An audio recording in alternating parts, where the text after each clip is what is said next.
Halo, selamat pagi semuanya. Semoga kabarnya baik-baik saja ya. Baiklah, untuk hari ini kita kembali lagi belajar pelajaran sosiologi, yaitu dengan materi konflik sosial. Apakah kalian semua tahu apa itu konflik sosial? Konflik sosial adalah suatu keadaan yang dapat berupa percecokan, perselisihan, maupun pertentangan antara dua pihak atau lebih yang terjadi di masyarakat dan mempengaruhi kehidupan sosial kita untuk memenuhi tujuan tertentu. Selanjutnya, kita akan membahas mengenai pengendalian konflik. Terdapat beberapa cara atau bentuk-bentuk pengendalian konflik yang akan kita bahas, yaitu yang pertama ada koersi. Koersi merupakan pengendalian konflik yang terjadi melalui pemaksaan kehendak pihak tertentu terhadap pihak lain yang lebih lemah. Yang kedua, ada kompromi, yang merupakan bentuk pengendalian konflik ketika pihak-pihak yang terlibat perselisihan saling mengurangi tuntutan agar tercapai suatu penyelesaian. Yang ketiga, ada arbitrasi, yang merupakan bentuk pengendalian konflik apabila pihak-pihak yang berselisih tidak sanggup mencapai kompromi sendiri sehingga mengundang pihak ketiga yang berhak memberikan keputusan. Yang keempat, ada mediasi, merupakan bentuk pengendalian konflik yang hampir sama dengan arbitrasi, namun pihak ketiga yang diundang tidak berhak memberikan keputusan. Yang kelima, konsiliasi, merupakan bentuk pengendalian konflik dengan mempertemukan keinginan-keinginan dari pihak-pihak yang berselisih demi tercapainya suatu tujuan bersama. Yang keenam, ada toleransi, yang merupakan bentuk pengendalian konflik tanpa persetujuan yang resmi. Selanjutnya, yang ketujuh ada stalemate, merupakan bentuk pengendalian konflik ketika kelompok-kelompok yang terlibat pertentangan mempunyai kekuatan seimbang sehingga pertentangan antara keduanya akan berhenti dengan sendirinya. Dan yang terakhir ada adjudikasi, yang merupakan penyelesaian masalah atau sengketa melalui jalur hukum. Kemudian, bentuk konflik sosial yang ketiga yaitu bentuk konflik sosial berdasar dengan bentuk.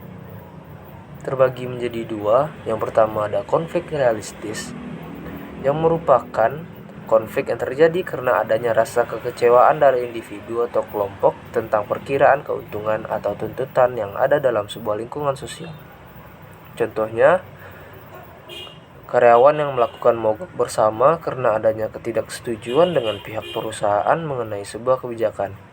Yang kedua, ada konflik non-realistis, merupakan konflik yang didasarkan pada sebuah kebutuhan yang digunakan untuk meredakan ketegangan. Contohnya, penggunaan jasa-jasa ilmu gaib yang digunakan untuk membalas dendam terhadap perilaku orang lain. Bentuk konflik sosial berdasarkan posisi pelaku yang terkait konflik. Ada 3 poinnya, yaitu yang pertama, konflik vertikal. Konflik vertikal ini merupakan konflik yang terjadi di antara komponen masyarakat yang berada di dalam sebuah pimpinan dengan karyawan yang ada di dalam kantor. Contohnya, karyawan yang berdebat dengan atasan mengenai semua permasalahan di kantor. Yang kedua, ada konflik horizontal. Konflik horizontal ini merupakan konflik yang terjadi di antara individu maupun kelompok yang memiliki kedudukan yang hampir sama. Contohnya, biasanya terjadi pada anggota-anggota dalam sebuah organisasi. Yang ketiga, yaitu ada konflik diagonal. Konflik diagonal merupakan konflik yang muncul karena adanya pengalokasian sumber daya yang tidak adil pada semua organisasi. Contohnya, konflik yang terjadi di Aceh. Konflik yang sering terjadi menyebabkan adanya kekerasan, yaitu terjadinya kontak fisik. Oleh karena itu, terdapat beberapa teori yang membahas mengenai penyebab adanya kekerasan, yaitu yang pertama, karena individu. Sesuai dengan namanya, ini disebabkan dari faktor kepribadian individu itu sendiri, dari tingkah laku agresifnya yang menyebabkan kekerasan, karena pada dasarnya ketika seseorang berhadapan dengan konflik dan melakukan kekerasan itu didasari oleh kepribadian, karakter, dan juga kondisi orang itu sendiri. Yang kedua, ada kelompok. Inti dari teori kelompok ini adalah kesadaran sebagai suatu kelompok bukan sebagai suatu individu, di mana dalam konflik tersebut orang atau suatu individu tersebut membawa identitas kelompok atau dianggap sebagai perwakilan suatu kelompok, bukan dari individunya. Kemudian, yang ketiga, ada dinamika kelompok. Berbeda dengan teori kekerasan individu dan kelompok, pada teori kekerasan dinamika kelompok ini, di mana dalam satu kelompok adanya perubahan norma secara cepat, sehingga anggota atau individu di dalamnya tidak mampu meresponnya dengan baik. Bentuk konflik sosial berdasar sifat pelaku yang berkaitan dengan konflik terbagi menjadi dua, yaitu yang pertama ada konflik terbuka. Konflik terbuka merupakan konflik yang diketahui oleh banyak pihak, bahkan masyarakat umum.